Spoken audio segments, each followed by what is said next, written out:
Not even the best protest to not having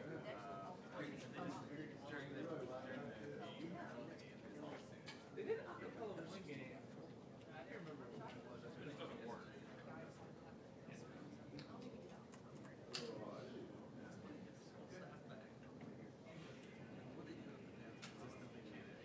At random points in the game, with no music, There's a thing when they say to be a theme, and it's like not the same theme they're playing. Like it was the same thing in the disco. Like the 80s, they had a sign like we whatever team they're playing, and they forgot to change it one game. It said we Purdue, and everybody else was the team, and it became a thing every year. They played Purdue once, like in 20 years, but every game they cheered, the whole crowd was just chanting beat Purdue. It's like 9 years on, it's still a thing. I mean, that's the only way I've ever known it. I don't know. Well, like, George when he's late, I'm just saying, it's not like it's been 70 years. Well, the point I was making is that I've worked here for 10 plus years. That's the only I've ever heard, so I don't know.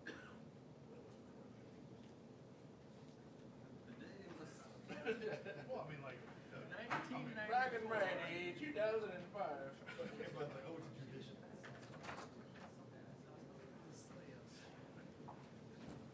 Coach Lope, comment, raise your hand, keep up for me for a second. How's everybody?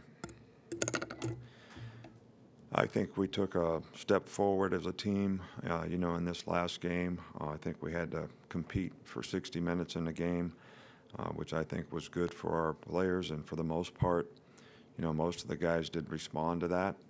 I do think as we look at the film, there was a lot of good things that we did. We made a lot of explosive plays, stopped the run a little better on defense.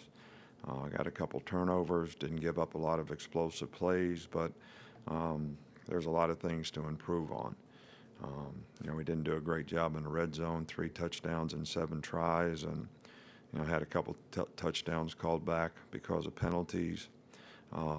So these are all things that paying attention to detail, doing the little things right, which is the way you have to practice every day to challenge yourself so that we can get better and be more prepared to face the challenges that we have in the future.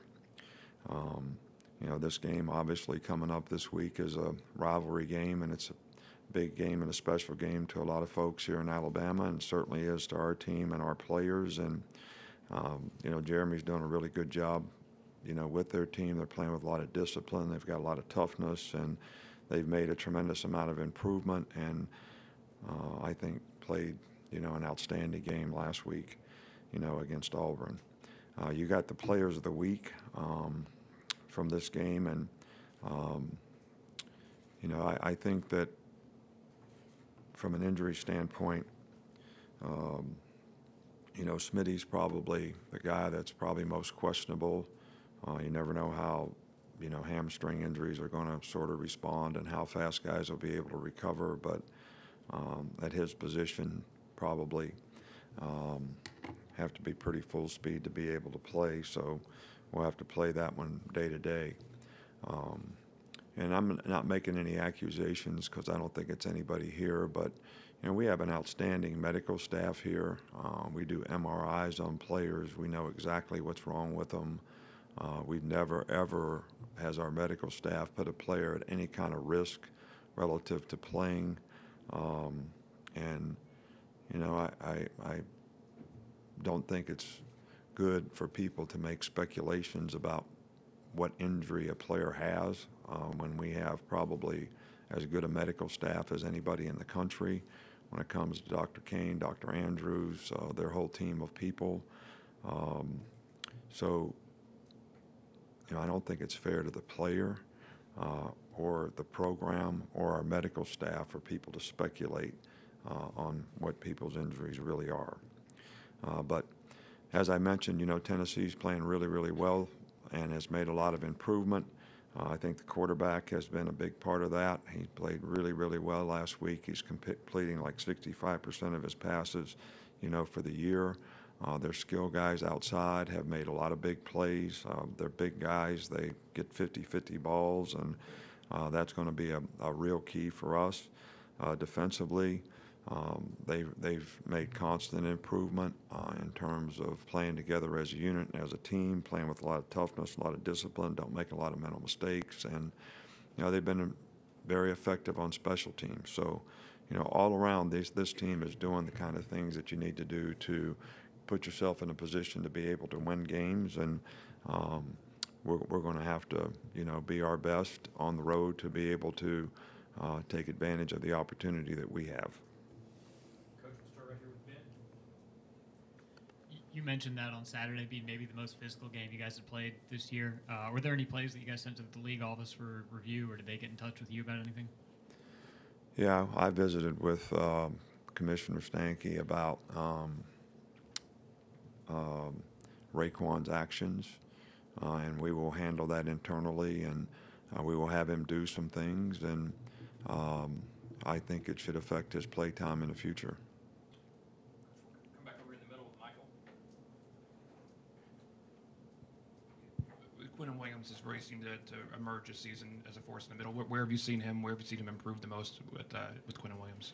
Well, Quentin, played well for us last year. He just didn't play all the time, and he's got great initial quickness. He's a very smart player. He's always well prepared, really practices well every day, and for his size, he's got really good power to go with his initial quickness. He's a good pass rusher, so he has probably improved more and played with the most consistency of anybody that we have on defense. Come back over on the right with Charlie. Mack Wilson kind of placed a lot of the blame on himself for the way the defense had been playing. How did you see him step up this past He week? played really well this last week. He's one of the players of the week on defense. Played really well. Was very productive. Did a better job of making adjustments in the game with the front. Got us in the right things, and I thought Mack did a really good job in the game. Coach, right up front here with Mark. You didn't mention it, but what's Tua's status going forward? Will he be 100% this week? Yeah, Tua hasn't missed a day of practice.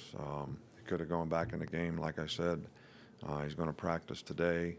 He's probably better this week than he was last week. So just, see how he does in practice and continue to evaluate. And as long as the medical staff clears him, we'll keep working him to try to get him ready to play in a game. Over in the middle with Taryn. How have you seen the rivalry with Tennessee change and evolve over the years? I haven't seen it change at all. I mean, to me, it's a big game, and it doesn't matter what happened last year or 10 years ago. It's what's going to happen this week. It's the most important thing, and how our players look at that and respond to the challenge. This is a confident team now. They just had a big win. So, we're going to have to, be at our best and take advantage of every opportunity that we have to be able to be successful in the game. So, in my mind, it hadn't changed at all. This is the most important Tennessee-Alabama game ever played because it's the one we're playing now. All right?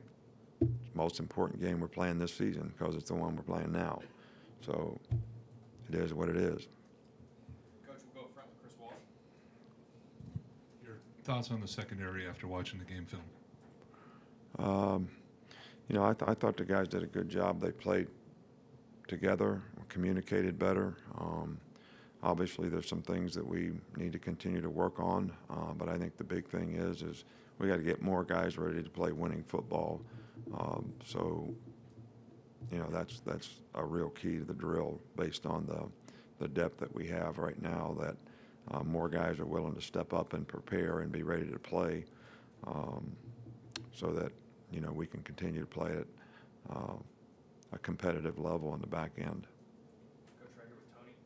Right. You've mentioned Shaheem Carter's versatility in the past. How much more comfortable is he with both of his roles now than, per se, at the beginning of the season? Well, he only has one role now because Trayvon got hurt, so he's playing the same thing all the time. So I think he's probably more comfortable with one role than he was with two. So if you got to put a percentage on it, I'd say he's 100% more comfortable. Coach, we'll go in the back. The last one I got for you with Saban. Coach, you mentioned it briefly, but what can you say about Jeremy Pruitt? You guys spent time together and obviously pulled off a big SEC win, his first last week. What can you say about the job that he's doing? Oh, I think he's doing an outstanding job. you know, if you just look at the team's improvement from the beginning till now, it's really pretty phenomenal. Team plays with great discipline, lots of toughness, give great effort, all the intangible things that you have a chance to affect as a coach. And, you know, they're extremely well coached. Create a lot of problems for you with what they're doing on offense, and their defense is sound and solid in everything that they do, and the players give great effort on special teams. So this is as well coached a team as we played all year long, and you got to give a lot of credit to Jeremy and his staff for what they've been able to do there in a short period of time. Okay, Coach, looks like the